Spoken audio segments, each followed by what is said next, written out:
बे पासे कराची में DIG east zone doctor Farrukh Ali जे सदारत हेठ ॾोखनि ऐं ॿियनि अहम मामलनि बाबति अहम इजलास मुनक़िद कयो वियो।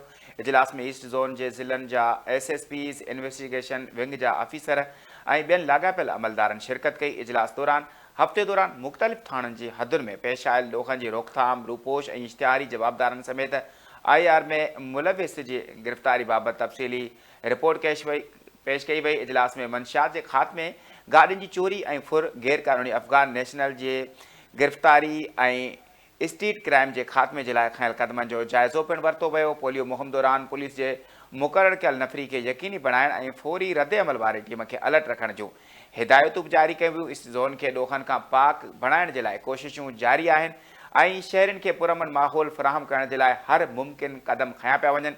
DIG ईस्ट जो चवणु आहे त इजलास पुॼाणी ते सुठी कारकर्दगी ॾेखारींदड़ ऑफिसरनि खे वाखाण कई वई ऐं सब इंस्पेक्टर अरबाब सजाद खे CC2 जो इनाम ॾिनो वियो। अहम ख़बर खां वाक़े आगाह करण में नाज़रीन, कराची में DIG east zone doctor Farrukh Ali जे सदारत हेठि ॾोखनि ऐं ॿियनि अहम मामलनि बाबति अहम इजलास मुनक़िद कयो वियो। इजलास में ईस्ट ज़ोन जे ज़िले जा SSP, इन्वेस्टिगेशन विंग जा ऑफिसर ऐं ॿियनि लाॻापियल अमलदारनि शिरकत कई।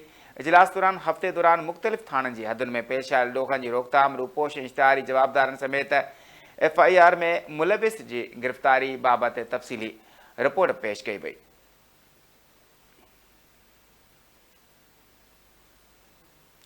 अव्हांखे ॿुधाईंदासीं त इजलास में मंशियात जे ख़ात्मे, गाॾियुनि जी चोरी ऐं फुर, गैर क़ानूनी अफ़गान नेशनल जे गिरफ़्तारी ऐं स्ट्रीट क्राइम जे ख़ात्मे जे लाइ खयल क़दमनि जो बि जाइज़ो वरितो वियो। इन जा वधीक तफ़सील वठंदासीं कराची मां धरती TV जा रिपोर्टर ज़हीर शेख खां। जी ज़हीर, कहिड़ा तफ़सील आहिनि? जी, DIG ईस्ट ऑफिस में क़ाइम इजलास तो हुन इजलास जे दौरान जेको आहे पूरे ज़ोन जे अंदरि थींदे जेको क्राइम जे बारे में तफ़सील जो जाइज़ो वरितो। टिनी डिस्ट्रिक्ट जा जेके SSP आहे ऐं SSP इन्वेस्टिगेशन आहे उहे मौजूदु हुआ।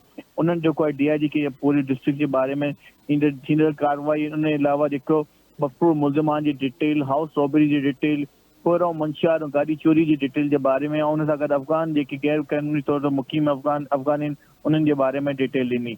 उन्होंने डिटेल सां उन्हनि खे ॿुधायो त हिन पूरे हफ़्ते जे दौरान इन मथां केतिरियूं कार्रवाई कयूं आहिनि ऐं केतिरा मफ़रूज़ मुल्ज़िमान खे पकड़ियो वियो आहे ऐं केतिरे जेके इन जे ख़िलाफ़ मज़ीद कार्रवाई कई। हुन सां गॾु हुननि इहो बि DIG ईस्ट डॉक्टर फ़रूख़ अली जेको चयो त जेको स्ट्रीट क्राइम आहे उनखे कंट्रोल कयो, हिन हाउस रॉबरी मथां ख़ासि नज़र रखियो। हिन सां गॾु जेकी व्हीकल चोरी जा उनजे ख़िलाफ़ थींदड़ जेकी कंप्लेन उनखे फिलहाल हल कयो वियो वञे।